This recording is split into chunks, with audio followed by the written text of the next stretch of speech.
It's 2 a.m.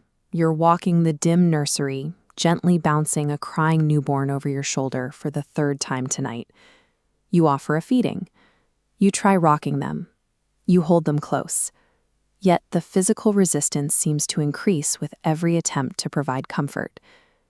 It is widely assumed that keeping a baby awake longer will build up a stronger drive to sleep, eventually leading to a deeper rest. Newborn biology works differently.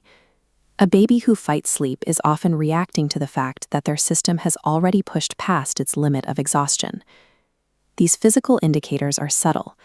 In a newborn, they look nothing like the sleepy cues we expect, making them easy to overlook during the first few months. Identifying these physical shifts as they happen allows you to intercept the exhaustion cycle before it escalates into a sleepless night. One primary indicator is constant fussiness. The baby remains unsettled and agitated even after you have addressed their immediate needs for food and comfort. When a newborn stays awake past their natural capacity, their internal system interprets that prolonged wakefulness as a physical emergency. As the wake window extends too far, the body triggers a sharp, spiked release of cortisol. Notice how the peak of that cortisol curve overlaps with this sleep-resistant zone. This chemical flood physically prevents relaxing into a sleep state. You can intercept this stress response by watching for physical shifts that occur long before the crying starts. A blank stare into space, a single yawn, or the soft rubbing of eyes are the signals that the brain is ready for rest. Responding to these early signals prevents the cortisol spike entirely, leading to a much smoother transition to sleep. Frequent wake-ups and naps that end after only 20 minutes are often the result of an overtaxed system. While it seems logical that dropping a nap would make a baby sleep more soundly at night, the opposite is usually true for newborns. An overstimulated nervous system creates a jagged, shallow waveform, fragmenting the baby's sleep architecture.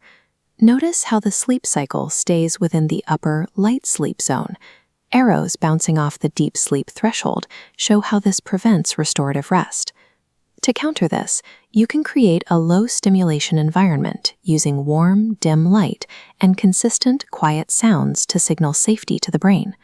A consistent calming routine provides the sensory cues necessary to physically power down the nervous system and allow for deeper sleep. In extreme cases, a baby actively fights sleep by arching their back, kicking their legs, and showing a sudden, frantic burst of physical energy. When you are operating on a severe sleep deficit, having your baby push away from you is emotionally draining and deeply frustrating.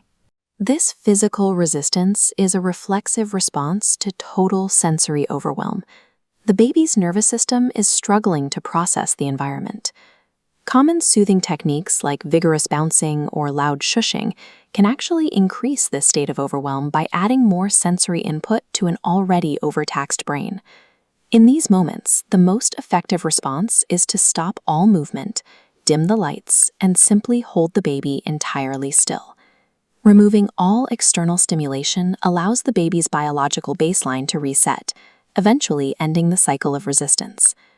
Understanding these physiological signals changes the nighttime dynamic. You can see the shift in your baby and act before the situation escalates. This knowledge shifts your focus toward helping the baby escape a state of exhaustion they cannot manage on their own. Every night is unpredictable, and missing a sleep window is a normal part of adjusting to a new baby. Navigating these difficult bedtimes and learning to read those subtle cues is simply part of the learning process of early parenthood. If these insights helped you understand your little one's needs, subscribe for more gentle support.